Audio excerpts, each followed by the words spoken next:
Hello दोस्तों, आज इस वीडियो में हम डिस्कस करेंगे एक ऐसे विषय के बारे में या फिर ऐसे टॉपिक के बारे में जो हमेशा विवादों में रहा है। ये है भारतीय इतिहास का एक प्रसिद्ध टॉपिक या फिर जिसे कह सकते हैं हम एक प्रसिद्ध कर, जिसके बारे में सभी लोग ज़्यादातर परिचित होंगे। यह था जजिया कर। जजिया कर जब हमारे सामने आता है तो हमारे सामने सबसे पहले एक विवादास्पद हमारी सोच बन जाती है। हम उस दृष्टिकोण से इसे देखने लगते हैं। तो दोस्तों, हम आगे बात करते हैं कि जो जजिया था वो जजिया कर क्या था और इसे किन किन शासकों ने भारतीय इतिहास में अपने शासनकाल के दौरान यूज किया था। तो दोस्तों, जो जजिया कर था, जजिया कर एक इस प्रकार का कर था कि जैसे कोई मुस्लिम राज्य है तो मुस्लिम राज्य में सिर्फ मुसलमानों को रहने की इजाजत दी जाती थी या फिर उस राज्य में सिर्फ मुसलमान ही रह सकते थे। अगर इसके अलावा कोई भी तितर बितर धर्म का लोग व्यक्ति या फिर कोई दूसरे अन्य धर्म का व्यक्ति अगर उस राज्य में या फिर इस्लामिक राज्य क्षेत्र में रहता है तो उसे जिम्मी माना जाता था और उसे जिम्मी मानने के बाद उसे जजिया कर देना पड़ता था। अगर वो व्यक्ति जजिया कर दे देता था तो उसे उसके बाद अपने धर्म का पालन सुख शांति से वो कर सकता था। तो ये था जजिया कर, जिसे ज्यादातर सभी मुसलमान शासकों ने इसका उपयोग अपने शासनकाल के दौरान किया था। अब आगे देखते हैं कि जो जजिया कर था, इस जजिया कर की शुरुआत कब हुई थी और जो शासक थे मध्यकालीन भारतीय इतिहास के, उन्होंने अपने शासनकाल के दौरान किस रूप में इसे जनता पर लगा करके वसूल किया था। मोहम्मद बिन कासिम ऐसा पहला शासक था इतिहास में जिसने जनता पे जजिया कर वसूलना शुरू किया था। मोहम्मद बिन कासिम वह 17 वर्षीय युवक था जो सिंध प्रांत को जीतने के लिए निकला था। यह बात है सन 700 से 11-12 ईस्वी की बात है। मोहम्मद बिन कासिम जब सिंध प्रांत को जीतने के लिए निकला तो उसने वहां सिंध प्रांत पे जीत के बाद सिंध प्रांत में एक जगह है देवल या दोवाल जिसे कहा जाता है, उस पे विजय प्राप्त करने के बाद वहां की जनता पे सर्वप्रथम मोहम्मद बिन कासिम ने जजिया कर वसूलना शुरू किया था। इसके बाद हम आगे देखते हैं फिरोज तुगलक। जो फिरोज तुगलक वंश का एक प्रसिद्ध शासक रहा है। फिरोज तुगलक जिसका समय शासनकाल का समय रहा है 1351 ईस्वी से 1388 ईस्वी तक का। तो फिरोज तुगलक के बारे में भी एक रोचक कहानी मतलब प्रसिद्ध है इतिहास में कि जो फिरोज तुगलक था उसने किस प्रकार से जजिया कर को अपनी जनता पे थोपा था या फिर जनता पे जबरदस्ती वसूलना शुरू किया था।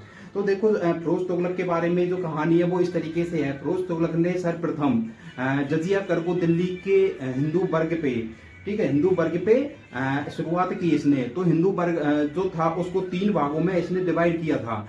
3 वर्गों में किस तरीके से, धनी वर्ग, मध्यम वर्ग और गरीब वर्ग पे इसने सभी तीनों वर्ग पे जजिया कर लगाया था। और जजिया कर वसूलने का इसका तरीका भी अलग था। जैसे कि इसने जो धनी वर्ग था, धनी वर्ग से ये 40 टंका लेता था, ठीक है, 40 टंका लेता था। और मध्यम वर्ग से लिए 20 टंका। और जो गरीब वर्ग था इसके शासक का जो इसकी जनता में गरीब जनता थी उससे ये 10 टंका लेता था। लेकिन हुआ क्या कि ये जनता से जब जजिया कर वसूलने लगा तो उसके थोड़े समय बाद ही जो इसकी जनता में, ठीक है, इसकी जनता में फिरोज तुगलक की में जो ब्राह्मण वर्ग था, हिंदू वर्ग में ब्राह्मण वर्ग था, उस ब्राह्मण वर्ग ने इसने विरोध किया। क्योंकि फिरोज तुगलक ही ऐसा शासक था जिसने सर्वप्रथम हिंदू वर्ग के ब्राह्मण वर्ग पे भी जजिया कर लगाया था। ने इससे पहले ऐसा कोई भी शासक नहीं आया था जिसने ब्राह्मणों पे किसी भी प्रकार का कोई टैक्स लगाया और खास तौर पे जजिया कर।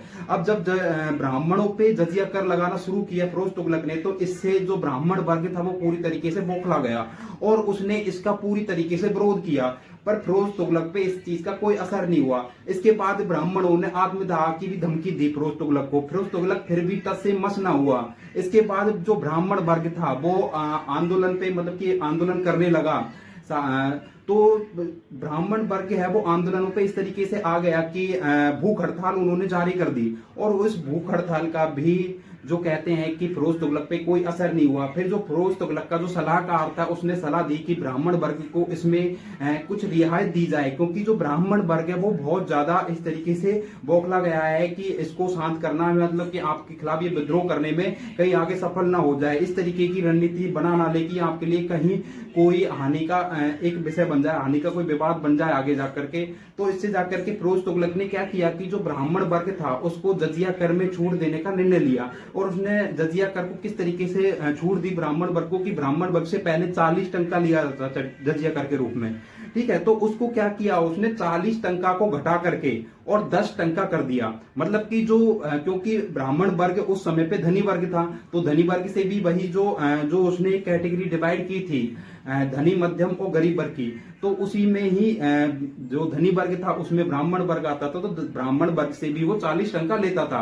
पर जब जो विवाद किया था ब्राह्मणों ने, उसका विद्रोह किया था और भूख हड़ताल की, तो उसके बाद फिरोज तुगलक ने क्या किया कि ब्राह्मणों से पूरी तरीके से खत्म नहीं किया और उनको थोड़ी रियायत दी, और रियायत दी कि उन्हें 10 टंका देना पड़ेगा, 40 टंका के बजाय 10 टंका देना पड़ेगा। इसके बाद भी ब्राह्मणों की जो हड़ताल थी या विद्रोह उनका खत्म नहीं हुआ था, वो इसके बाद भी विद्रोह करने लगे थे, क्योंकि उन पे ब्राह्मणों पे भारतीय इतिहास में इससे पहले किसी भी तरीके का कोई कर नहीं लिया जाता था, क्योंकि उनकी हिंदू वर्ग जनता में ब्राह्मणों का एक उचित स्थान था, जिसके खिलाफ अगर उनको इस तरीके की अगर किसी उसका सामना करना पड़ा सबसे पहले, तो वो फिरोज तुगलक के शासनकाल में ही देखने को मिला था।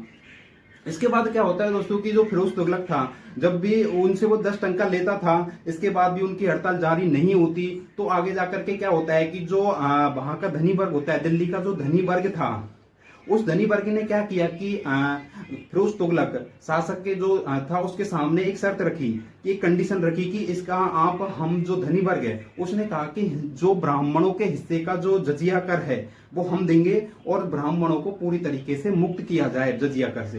तो इसके लिए जो फिरोज तुगलक है वो मान गया, वो एग्री हो गया कि ठीक है, मुझे जजिया कर चाहिए किसी भी रूप में, या कोई भी इनके हिस्से का जजिया कर दे।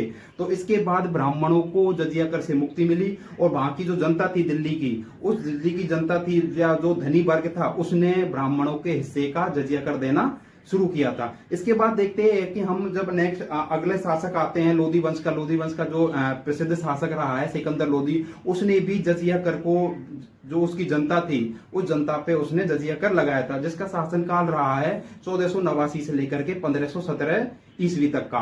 तो उसने भी जजिया कर को जनता से वसूला था। इसके बाद हम आगे देखते हैं, आगे हमारे सामने सबसे बड़ा जो एक शासक का नाम आता है वो है अकबर, क्योंकि इसके समय पे जजिया कर का एक अलग ही रूप हमें देखने को मिलता है।